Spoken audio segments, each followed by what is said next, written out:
So you're welcome to my channel. My name is Ewaoche, and today I shall be discussing the role of nuclear transcription factor KAPPA-B in stress.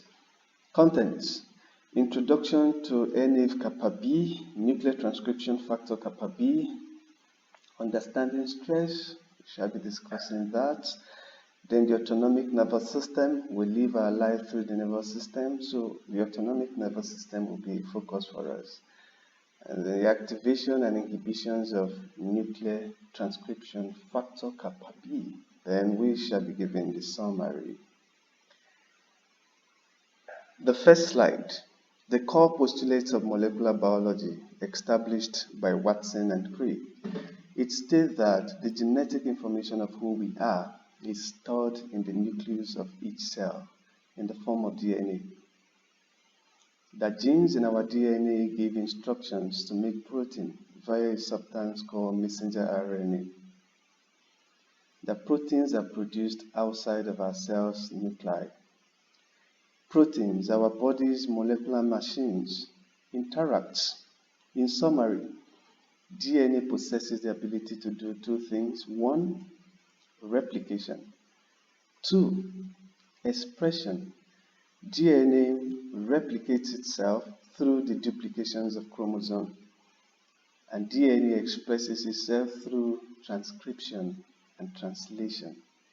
The process where a DNA makes an RNA copy of itself is what we call transcription, and where proteins are formed from the messenger RNA is what we call translation. In summary,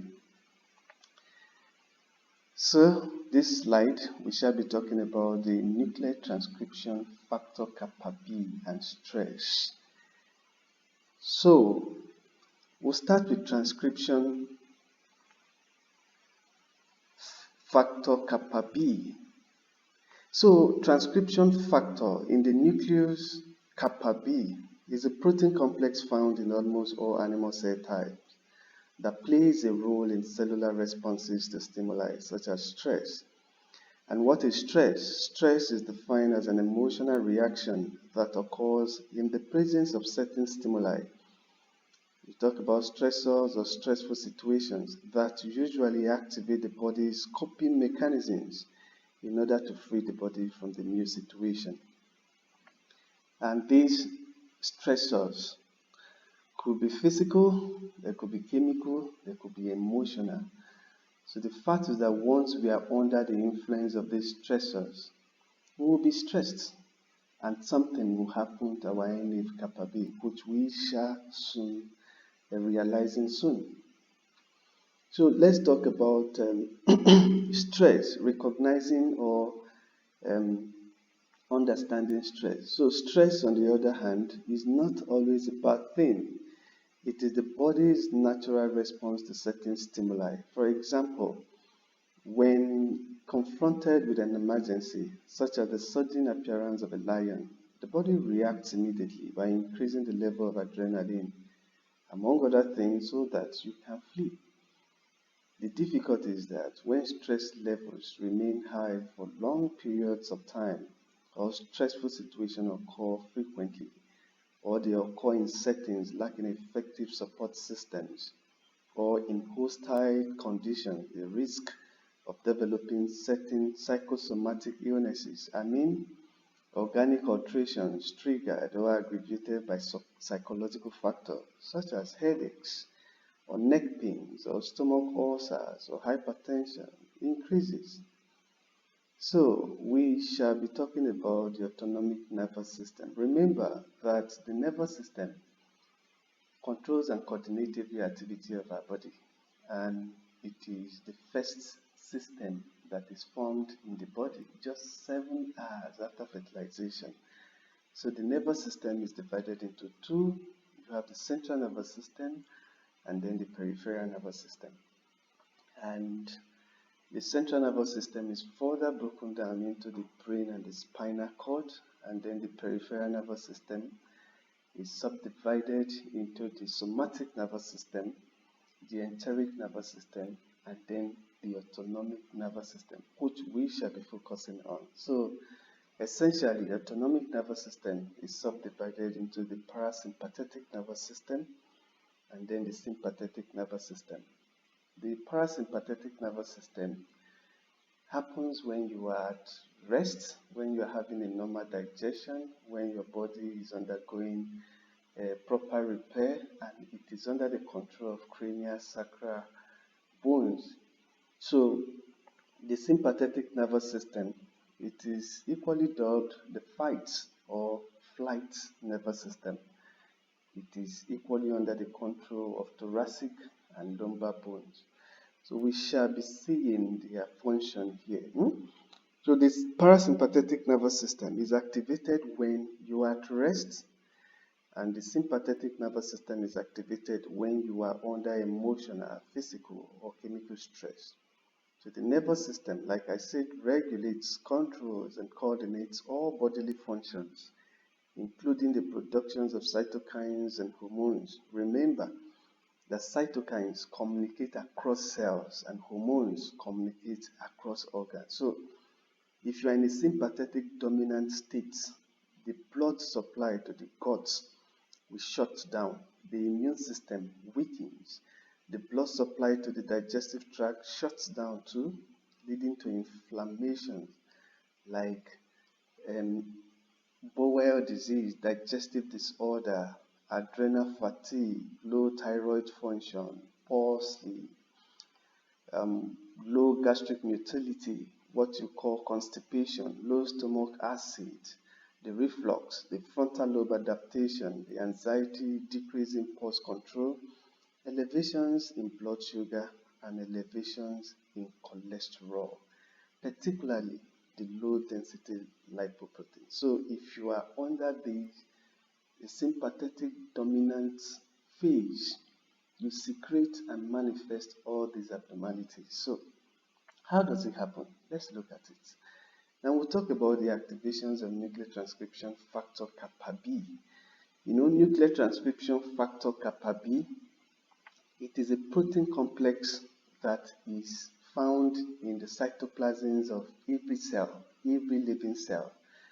It is a complex because it is bound to inhibitor of KAPPA-B. So with this association, the nuclear factor KAPPA-B will remain in the cytoplasms of the cell. But under stress, if you are under stress, the calcium in the cytoplasm will stimulate an enzyme called kinase to release phosphates from ATP. Once the phosphate is released from ATP, the phosphate will bind to the inhibitor of KAPPA-B and then dissociating it from the nuclear factor KAPPA-B. So the free-flowing nuclear factor KAPPA-B can now translocate the nucleus of the cell. So it now enters the cell and then bind to the promoter regions of the gene, and then transcription can happen. Remember that transcription happens in the nucleus of the cell, and transcription instigates the productions of protein. So once the nuclear factor KAPPA-B initiates any transcription, the protein outcome will be those abnormalities we saw in our previous slides. The hypertension, the increase in low density lipoprotein, the adrenal fatigue, the low thyroid function, the poor sleep will happen. That is what the nuclear factor KAPPA-B does in the nucleus of the cell. Now, that being said, the inhibitor of KAPPA-B, since it has dissociated itself from the nuclear factor KAPPA-B, it will attach to what we call ubiquitin. Once it is attached to a ubiquitin, it is now designed to die, because it will die. Anything attached to ubiquitin will be led to a proteasome, and anything attached to a proteasome is designed to die through degradation. So a process where the inhibitor of kappa B, the complex form between the phosphate and the inhibitor of kappa B, binds to ubiquitin, is called ubiquitination, and it happens outside the cytoplasms of the cell, in fact, outside of the cell. So that will lead to the destructions of what? The inhibitor of kappa B.